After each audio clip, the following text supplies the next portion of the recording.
Salut, c'est Mélanie. Aujourd'hui, je vous propose un tuto pour donner une seconde vie à vos vieux jeans préférés en les remettant à vos mesures, qu'ils soient trop grands ou trop petits.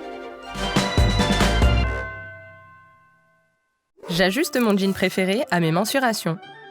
Pour ce tuto, vous aurez besoin de vos jeans préférés, de fils assortis, d'épingles, d'aiguilles spéciales jean, d'une règle, d'une craie tailleur ou un crayon textile, d'une paire de ciseaux bien aiguisés, d'un mètre-ruban, d'un découvite et en option de galons ou d'élastiques décoratifs.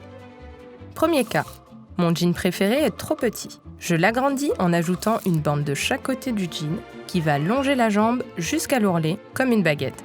Étape 1, la prise de mesure.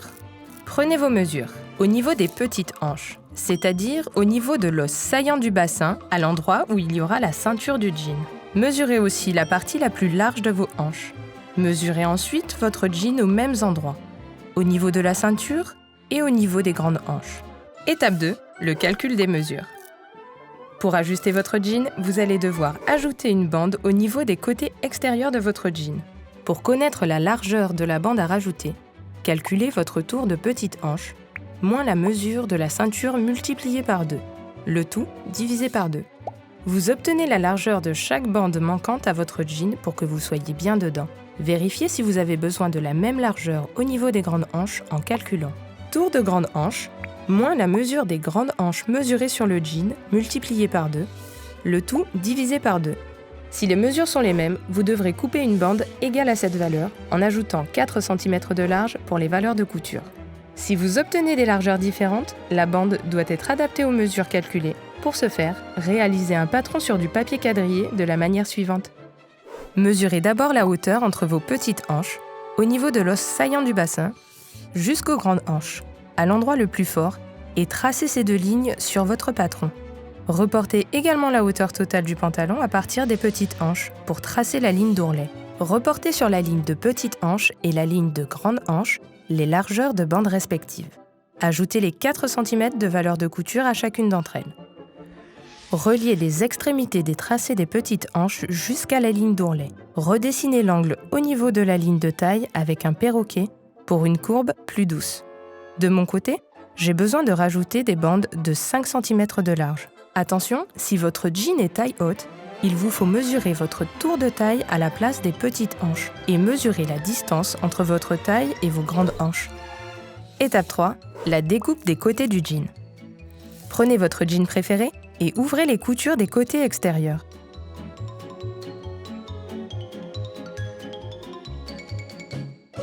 Coupez aussi la ceinture dans le prolongement. Répétez l'opération pour le deuxième côté. Étape 4, les bandes.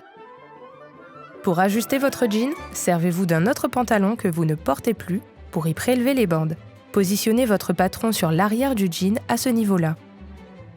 Si, comme moi, vous devez couper une bande régulière, tracez une ligne parallèle à la couture de côté en reportant les valeurs calculées. Pour ma part, je place mes repères parallèles à la ligne de côté pour obtenir une bande de 5 cm de large. Coupez cette bande avec soin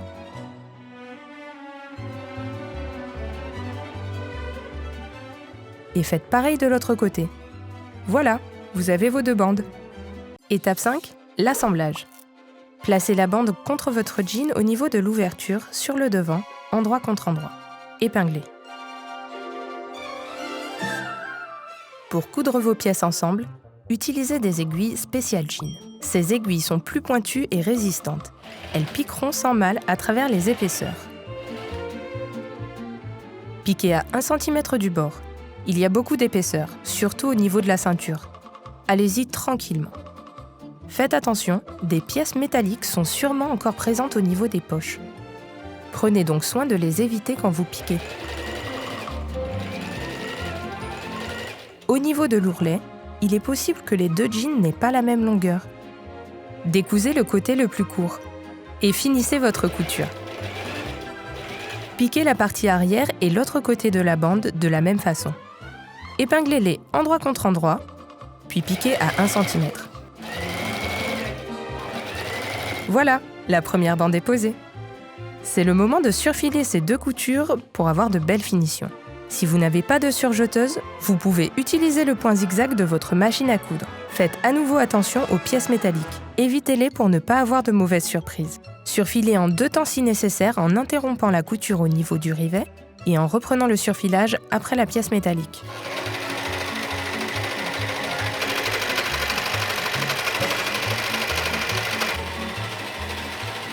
Répétez ces étapes pour poser votre deuxième bande. Étape 6, les ourlets. Passons aux ourlets. Coupez l'excédent de tissu et formez un double repli. Utilisez le fer à repasser pour le marquer. Piquez dans le prolongement de la couture existante. Faites le deuxième et c'est fini.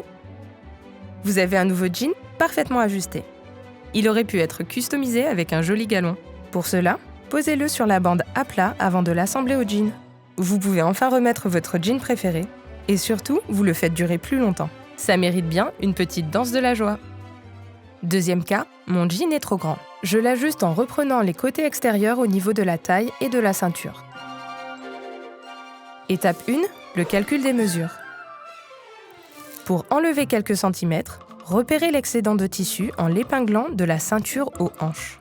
C'est là où vous rejoindrez la couture existante.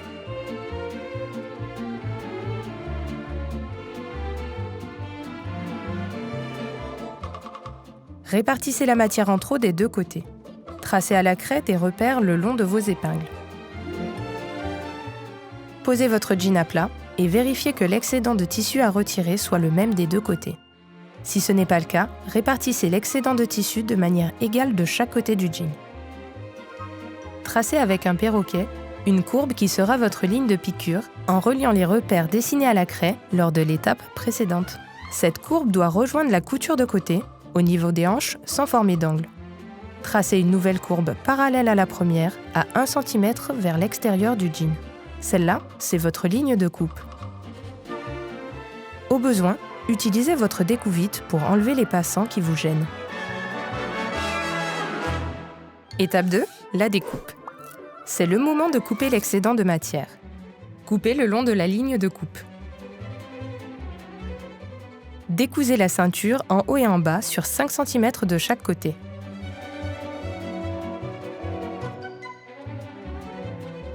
Repliez votre jean endroit contre endroit. Nous allons piquer le côté le long de la ligne de piqûre. Attention à ne pas coudre la ceinture. Épinglez et piquez à 1 cm du bord. Surfilez en évitant les éléments métalliques. Étape 3, la ceinture. Nous allons réassembler la ceinture en commençant par la partie extérieure. Superposez endroit contre endroit les 2 extrémités extérieures. Épinglez-les et piquez à 1 cm du bord. Répétez l'opération avec la partie intérieure de la ceinture en superposant les 2 extrémités intérieures. Épinglez-les endroit contre endroit et piquez à 1 cm du bord. Ouvrez les coutures au fer, puis rentrez les valeurs de couture à l'intérieur de la ceinture. Repassez soigneusement la ceinture pour marquer le repli. Ensuite, surpiquez la ceinture en haut et en bas, en commençant sur la fin de la couture existante. Ça lui évitera de se découdre. Étape 4, la piqûre de renfort. Pour renforcer notre couture et s'assurer que le jean durera dans le temps, faites un point de bourdon sur 2 cm au niveau de la couture de côté, en haut et en bas. Le point de bourdon, c'est un point zigzag très rapproché. Allez-y doucement, il y a beaucoup d'épaisseur à ce niveau-là.